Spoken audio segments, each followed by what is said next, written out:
murakoze cyane. Amazina nk'uko bisanzwe nitwa Ntakirutimana Eric. Dusanzwe tuganira ijambo ry'Imana kuri YouTube channel yitwa Live for Christ Alone TV. Uyu munsi wa none nabwo nifuje kubasangiza ijambo abakunzi banjye bamurikira, abajya bakora comment, babona bakora subscribe. Imana igiye bamugisha.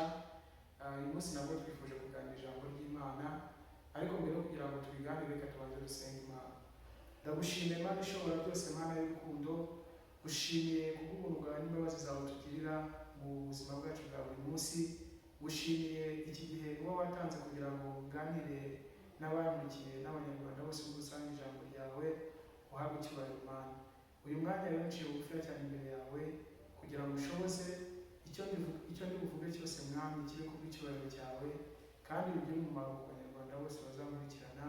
Ijambo ryawe rigira impinduka ku buzima bwacu. Bisabye nizeye mu izina rya Yesu. Amen. Nshuti bavandimwe mumurikiye, nifuza ko dusoma ijambo ry'Imana dusanga muri Nehemiya igice cya mbere, igice cya 8 umurongo wa mbere kugeza ku murongo wa 4. Nehemiya igice cya 8 umurongo wa mbere kugeza ku wa 4. Haravuga ngo maze abantu bose bateranira icyarimwe ku karubanda ku irembo ry'amazi, babwira Ezira umwanditsi ngo azane igitabo cy'amategeko ya Mose ayo Uwiteka yategetse Abisirayeli. Nuko ku munsi wa mbere w'ukwezi kwa karindwi, Ezira umutambyi azana amategeko imbere y'iteraniro ry'abagabo n'abagore n'abantu bose bajijutse. Ayo mategeko ayasomera ku karubanda ku irembo ry'amazi, ahera mu gitondo kare ageza ku manywa y'ihangu. Abagabo n'abagore n'abandi bantu bajijutse bari baraho bose bari bateze amatwi ngo bumve igitabo cy'amategeko. Umurongo wa 4. Nuko Ezira umwanditsi ahagarara ku ruhimbi rw'ibiti rwabarijwe uwo murimo. Iruhande rwe ukuboko kw'iburyo hahagarara Matitiya na Shema na Anaya na Uriya na Hilukiya na Miseya. Ibumoso hahagarara Pedaya na Mishayeli na Malikiya na Hashumu na Shibada na Malakiya na Zekariya na Meshulamu. Amen. Imana ishimwe cyane. Reka twongere dusome ijambo ry'Imana nanone mu gitabo cy'Abaheburayo mu Isezerano Rishya igice cy'umurongo wa 12. Ijambo ry'Imana riravuga ngo kuko ijambo ry'Imana ari rizima, rifite imbaraga kandi rikagira ubugi buruta ubw'inkota zose, rigahinguranya ndetse kugeza ubwo rigabanya ubugingo n'umwuka, rikagabanya ingingo n'umusokoro, kandi rikabangukira kugenzura ibyo umutima wibwira, ukagambirira Imana yo mu ijuru. Ishimwe cyane. Nshuti bavandimwe, rero twasoma ijambo ry'Imana mu gitabo cya Nehemiya, ariko mu by'ukuri iyo turebye inkomoko y'iki gitabo, iki gitabo tubona ko cyanditswe na Nehemiya, cyanditswe muri 455 mbere ya Yesu Kristo. Iyi yari inshuro ya gatatu Abisirayeli bavuye mu bunyage basubiye i Yerusalemu. Bwa mbere baje bayobowe na Zerubabeli muri 557 nabwo n'imbere ya Yesu Kristo. Ubwa kabiri baje bayobowe na Ezira muri 458 mbere ya Yesu Kristo. Rero mu by'ukuri iki gitabo niho cyanditswe, cyandikwa na Nehemiya. Ariko tutari twatangira ngo tujye neza mu ijambo ry'Imana, ndagira ngo mbanze mbasangize insanganyamatsiko y'uyu munsi tugiye kuganiraho. Insanganyamatsiko y'ijambo nifuje ko tuganira agira ati mureke ijambo ry'Imana ryongere guhabwa agaciro kugira ngo rigire impinduka mu buzima bwacu. Yego, insanganyamatsiko iragira iti mureke ijambo ry'Imana ryongere guhabwa agaciro kugira ngo rigire impinduka mu buzima bwacu. Impamvu ni iyihe? Iyo turebye muri ubu buzima tubona abantu batacyubaha ijambo ry'Imana. Abantu bajya mu nsengero ariko ugasanga barabyina gusa, ijambo ry'Imana ntabwo bakiriha agaciro. Bamwe niba bari ku mwanya, bamwe bakaryumva bakarambirwa, mbese byabaye nkaho nta gaciro bariha. Ari nayo mpamvu insanganyamatsiko igira iti nitwongera guha ijambo ry'Imana agaciro nibwo rizagira impinduka mu buzima bwacu. Rero mu by'ukuri ijambo ry'Imana rigira impinduka mu buzima bwacu iyo turihaye agaciro. Rero mbere yo kugira ngo dukomeze, nifuje ko tuganira tukibaza ngo ese ijambo ry'Imana ubundi bivuze iki? Ijambo cyangwa se ikintu kiranga ijambo ry'Imana ni iki? ijambo ry'Imana tugerageje kubisobanura mu magambo make ni uburyo Imana yamenyekanishije ukuri kwayo ku bantu binyuze mu isezerano rya kera ndetse n'irishya. Nk'urugero, amategeko Imana yahaye Abisirayeli binyuze mu kanwa ka Mose, ndetse n'ibyanditswe byose binyuze mu kanwa k'abahanuzi ndetse n'Imana. Rero muri make ibiranga ijambo ry'Imana, icya mbere ni Yesu. Yesu nawe uranga ijambo ry'Imana, kuko muri Yohana igice cya 1 avuga ngo mbere na mbere hariho ijambo, kandi ijambo ibintu byose niwe wabiremye. Ni ukuvuga ngo Yesu nawe ni ijambo, agaragaza ijambo, kuko uramutse uvuze ijambo ry'Imana ntugaragaze Yesu ntabwo byaba ari byo. Yesu rero nawe agaragara nka jambo. Ikindi kiranga ijambo ry'Imana ni ukuba ryaranditswe kandi ikindi ryera. Ikindi ijambo ry'Imana rigomba kuba ari ukuri. Yego, rigomba kuba ryera, ari ukuri, ryaranditswe, ryarahumetswe n'Imana, cyangwa se byaravuzwe nayo. Kwigisha umuntu, ikiriranga no ku ijambo ry'Imana ryigisha umuntu, kumweza ibyaha, kumutunganya no kumuhanira gukiranuka.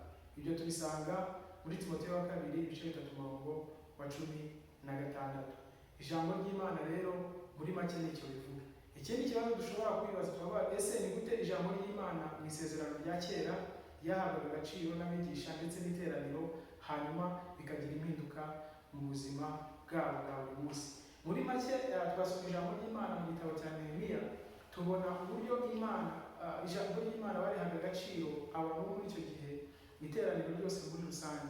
Twasoma igice cya 8 umurongo wa 1, maze abantu bose bateranira icyarimwe ku karubanda ku irembo ry'amazi, babwira Ezira umwanditsi ngo azane igitabo cy'amategeko ya Mose, ayo Uwiteka yategetse Abisirayeli. Yego, iki gitabo cy'amateka ya Mose cyagaragazaga ijambo ry'Imana. Rero ijambo ry'Imana uburyo barihaga n'agaciro, bahuriraga hamwe. Iki ni ikintu gikomeye cyane. Niba natwe muri iyi minsi twajya duhurira hamwe twumva ijambo ry'Imana. Ikindi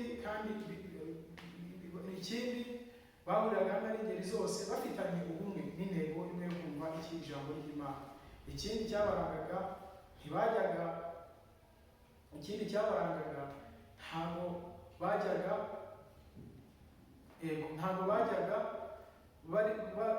barambirwa cyangwa ngo binubire umwanya wo kumva ijambo ry'Imana. Igihe baba bateraniye hamwe ntabwo barambirwa cyangwa bananirwa kumva ijambo ry'Imana, nk'uko abantu tubona mu kigihe igihe barirambirwa. Ikindi hari agatute iyo bajya kurisoma haba hagaragara habugenewe.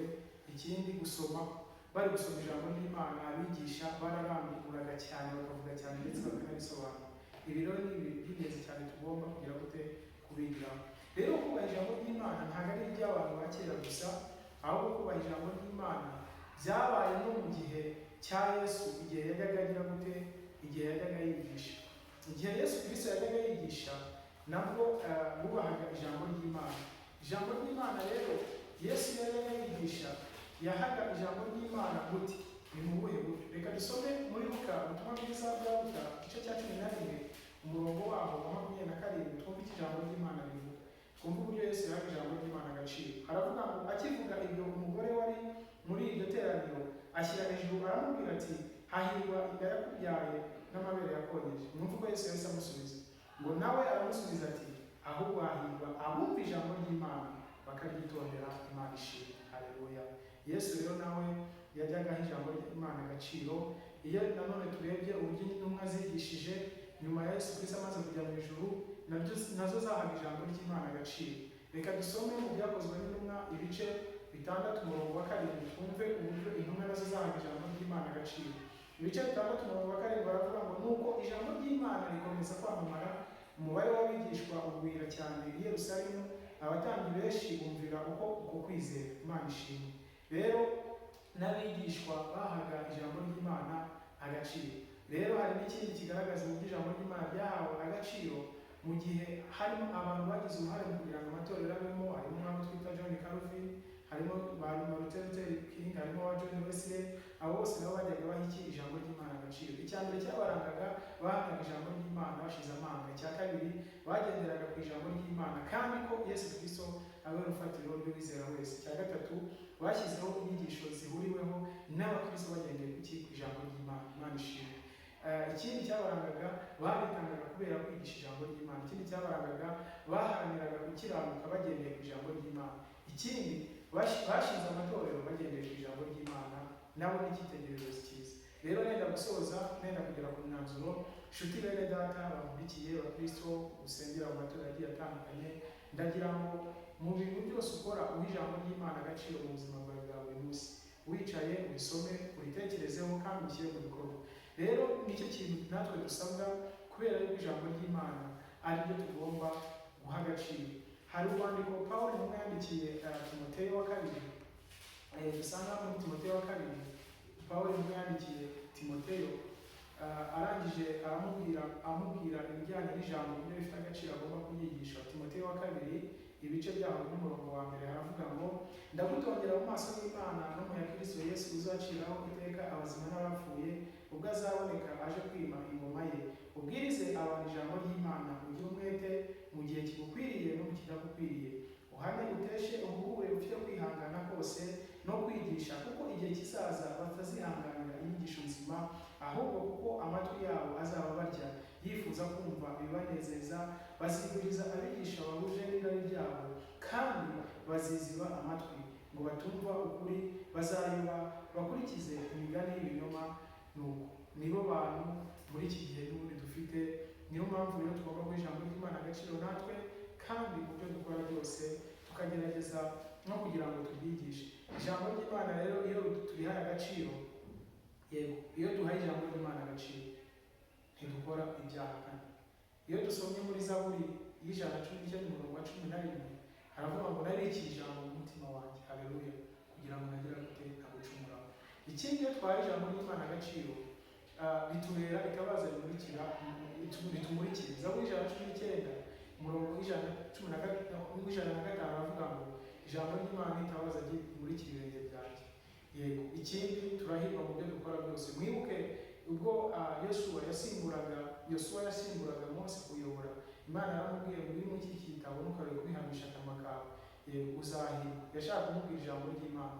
Rero ikindi wumva ijambo akarikomeza, azaba nk'umunyabwenge wubatse inzu ye ku rutare, nk'uko Yesu yabivuze muri Matayo 7:24-27. Rero inshuti zanjye bavandimwe mumurikiye, ndagira ngo uyu munsi wa none wongere witekerezeho, utekereze ku buzima bwawe, ese ijambo ry'Imana bwa agaciro kangana gute?